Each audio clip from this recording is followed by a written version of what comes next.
passe sanitaire, QR code, grand reset. Oh putain, le complot c'est réel. Allez mon con, ça fait des années qu'on vous dit que vous êtes des négationnistes devant le réel, là, devant les faits. Et puis au final, sur la station ISS, oh ben mince alors, on avait raison aussi. Aïe aïe aïe aïe aïe, les NASA boys, ça pique. Ouais, c'est normal, ça pique. Non, bah pour le moment ça pique pas. Après, chacun essaie de comprendre comme il peut, tu sais, voilà. Moi je trouve tes vidéos marrantes, y a pas de problème, mais quand on rationalise le problème que tu soulèves sur le spatial, c'est c'est quand même grave. Il faut pas toujours faire comme si c'était hyper évident et simple. Tu t'en rends peut-être pas compte, mais quelque part tu joues le jeu aussi de ce que tu dénonces. Tu promeus la vérité en laquelle tu crois, en l'occurrence l'inexistence de l'ISS et la Terre plate. Je dis pas que t'as pas d'argument, hein. Mais en tout cas, tous ceux qui marchent pas dans ton sens sont des débiles, des neuneux, les neuneux nasaboy, que t'as envie apparemment d'aider à ouvrir les yeux. Mais essaye de te dire que des gens qui pensent différemment de toi peuvent aussi faire avancer tes connaissances. Tu dis que tu veux débattre, mais un débat, c'est d'égal à égal. Tu peux pas t'autoproclamer professeur et voir ton interlocuteur comme un élève qui aurait tout à apprendre de toi, tu vois. Quand tu demandes, je sais pas, à un chasseur de platistes, alors sors ton crayon, note machin, et va faire ceci, cela, reconnais quand même que c'est humiliant, c'est pas cool. Même si moi ça m'a fait rire, hein, j'avoue, mais c'est pas cool quand même quand on y repense. Il a pas pu remplacer une. Après, il était un peu mou, effectivement, quelqu'un de plus dynamique, ça aurait été mieux. Mais je prends AstronoGeek et Stardust, prétendument passionnés de science, ils font la même, sauf que eux, à la différence de toi, ils sont totalement fermés à l'échange. Donc comme ça, c'est réglé. Même quand ils sortent des vidéos sur les théories conspi, ils cassent les platistes, mais sur des petits clashs, tu sais, pas sur leurs arguments. Déjà, tu vois qu'ils ne sont pas intéressés au sujet par rapport aux arguments qu'ils leur attribuent, du genre l'horizon plat, je pense que ça décolle un peu plus haut quand même. Ou alors t'as les médias comme Le Monde qui pour casser les platistes, démontent soi-disant la Terre plate en 2 minutes avec mon petit bateau sur l'eau, machin, qui disparaît à l'horizon, et puis les cycles jour-nuit qui viendraient invalider l'idée d'une Terre plate, et puis c'est fini. Il faudrait se contenter, allez hop, d'une mini-vidéo avec 2 arguments en coin de table pour se faire un avis scientifique, mais on va où, quoi? C'est... Donc ils ne sont pas renseignés, et leur travail de réinformation, il est pourri, nul, à chier, zéro. Donc, c'est pour ça que les gens tombent dans des débats d'opinion au lieu de débats scientifiques. Parce que ce soit du côté des platistes ou des, ou des maboules, je les appelle les maboules, ah ma sainte boule, machin, je parle des consensuels, c'est une conversation de sourds. Mais ça, c'est pas un problème de complot, c'est un problème d'époque. Les gens font plus d'efforts pour lire des livres d'histoire, de prendre leur temps, de se remettre en question. Aujourd'hui, ils lancent une vidéo YouTube complotiste, voilà.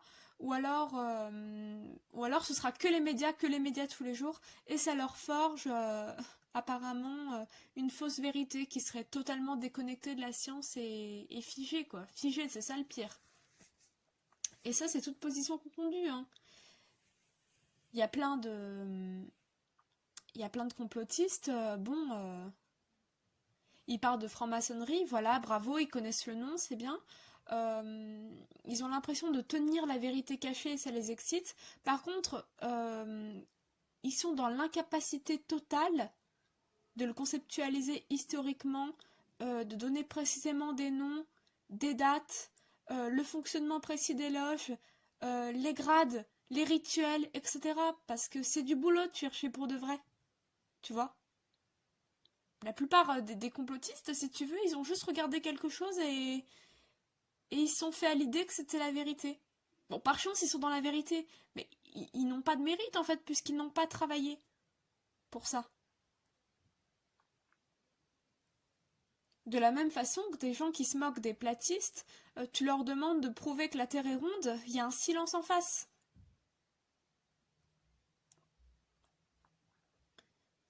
On dirait qu'on n'a plus le droit à la nuance, quoi. C'est tu choisis ton camp et tu fermes ta gueule. Et si tu reconnais que le camp adverse a des arguments intéressants, tu te casses, t'es un traître. C'est du sensationnel, c'est des gamineries, ça.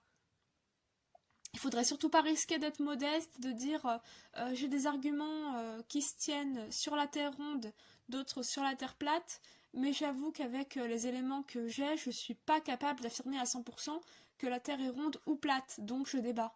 Voilà. C'est trop dur de se remettre en question, sérieux. Quand on débat, il devrait y avoir ni gagnant ni perdant. La réussite, c'est... Le but d'un débat, c'est de trouver une solution ensemble qui tienne la route scientifiquement. Et dont on pourrait être fier parce qu'elle a un poids.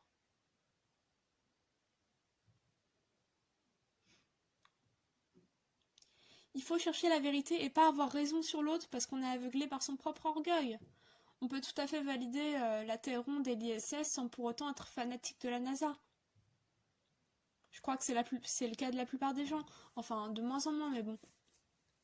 Tu vois, il faut arrêter de faire des camps comme ça. C'est pas de la science, ça dessert la vérité scientifique. Le camp des globistes versus les platistes, le camp des croyants vs les athées lucifériens, le camp des vaccinés moutons du système vs les antivax, ça suffit avec ça. Les idées, elles sont pleines de nuances. On peut tout à fait être pro-vaccin en général, mais opposé à un vaccin en particulier.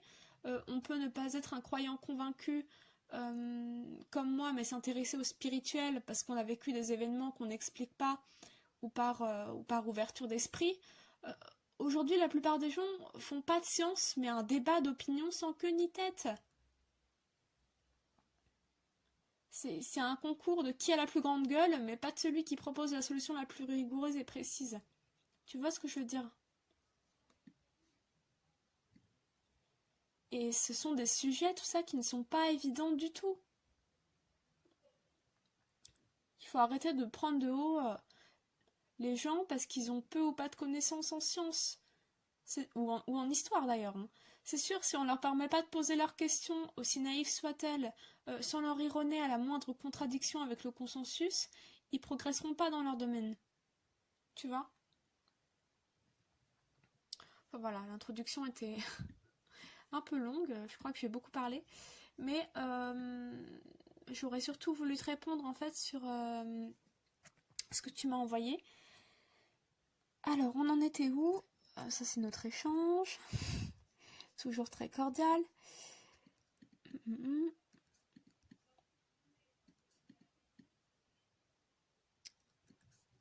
Alors, tu m'as envoyé déjà celle-ci. Celle-ci. La pub, moi, systématiquement, maintenant, je coupe le son parce que c'est vraiment désagréable, quoi. Tu m'as envoyé celle-ci. Toujours sur cette histoire de station ISS à 400 km avec un point de vue qui serait beaucoup trop éloigné. Donc je l'ai regardé, évidemment, je l'ai regardé avant la vidéo. Hein.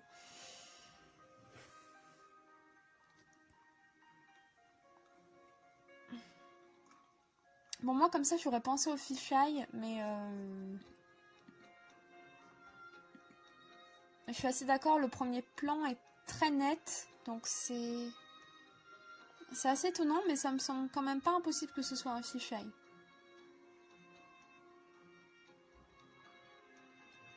Sinon, effectivement, hein, par rapport à ce que je t'ai montré là, voilà, ça c'est toujours à 420 km d'altitude, avec la courbure, voilà, là on voit nettement, si je peux mettre les deux à côté, pas trop, on va pas voir sur la vidéo que je fais.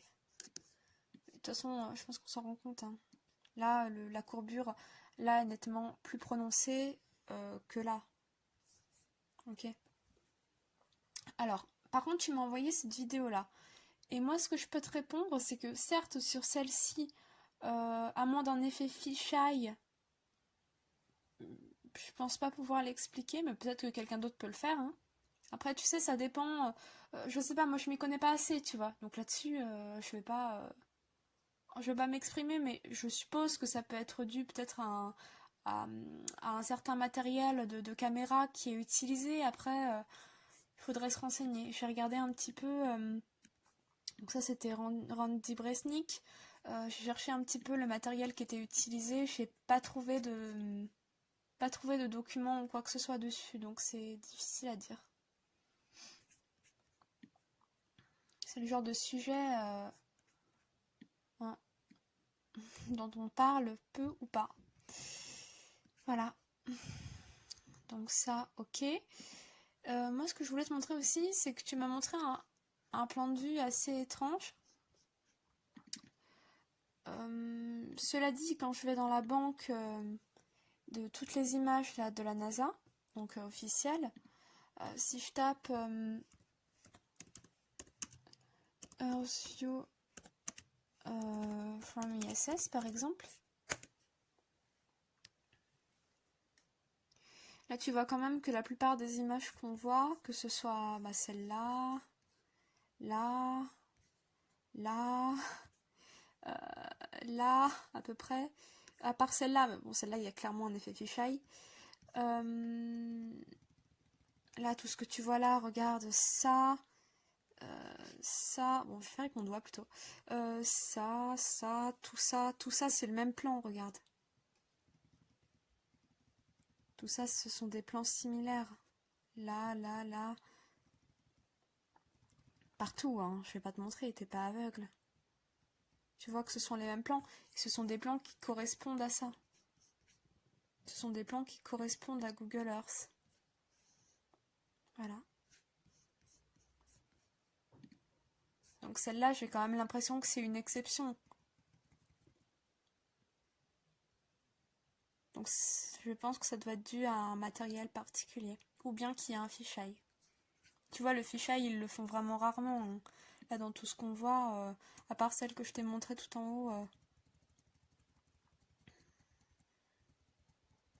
ça se tient à 420 km d'altitude. Enfin là, les images se tiennent par rapport à ce que je vois sur Google Earth. Tu vois, ça c'est vraiment particulier pour le coup. Et pour autant, quand je compare ça à ça, c'est quand même différent, quoi. Voilà. Est-ce que tu m'as envoyé autre chose ?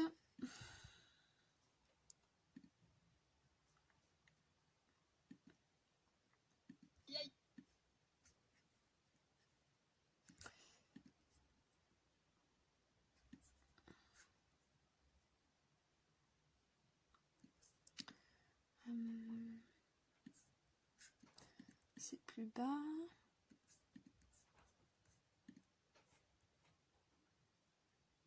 Oui, ça j'ai vu. Mais c'est vrai que dans les discours des astronautes, des fois c'est pas tout à fait clair. Mais moi je suis pas contre toi du tout, Chrysalide. Hein. Moi aussi j'ai envie de comprendre pourquoi, comment marchent les chiottes de la station. C'est vrai que c'est voilà, toi on te traite de scatophile comme d'autres, mais c'est des questions, enfin c'est des questions logiques quoi, de bon sens. L'hygiène, même pour les cheveux, les meufs elles ont toujours les cheveux absolument impeccables, tout brillant, bah oui c'est normal qu'on se pose des questions. Moi ce qui m'alerte aussi c'est la température. Quand l'ISS fait le tour, elle a toujours une partie qui est totalement à l'ombre, à moins 150 degrés, et l'autre à plus 150 degrés. Tu te demandes, même sur leur combinaison, quand ils sortent, tu te demandes comment la combinaison réussit à s'adapter comme ça aussi rapidement pour permettre au corps d'endurer des températures qui passent vraiment d'un extrême à l'autre, quoi. Il y a une petite coupure parce que j'avais plus d'espace de stockage, donc je vais essayer d'aller un peu plus vite. Donc ensuite regarde ça et compte le nombre de rotations et observe bien les nuages. qu'encore une fois, je l'ai aussi regardé avant. Alors, tu retrouves pas ton point de départ parce que la Terre tourne en même temps. Du coup, je comprends pas l'argument. Parce que là, dans un premier temps, tu vois, là, on a le plan en haut à droite du trajet qui effectue l'ISS. Là, dans un premier temps, elle passe par la Tunisie. Je peux même accélérer. Voilà, donc là, elle passe bien en haut par la Tunisie. Et dans un deuxième temps, quand elle refait son tour, ben, la Terre tourne, donc automatiquement, là, elle va passer plutôt par l'Italie. Tu vois, sur le plan, là, tu retrouves pas ton point de départ. Là, elle n'est pas passée par la Tunisie pour ce deuxième tour. Donc à moins que ce soit pas ce que tu as voulu me dire, je vois pas. Voilà, ce sera tout.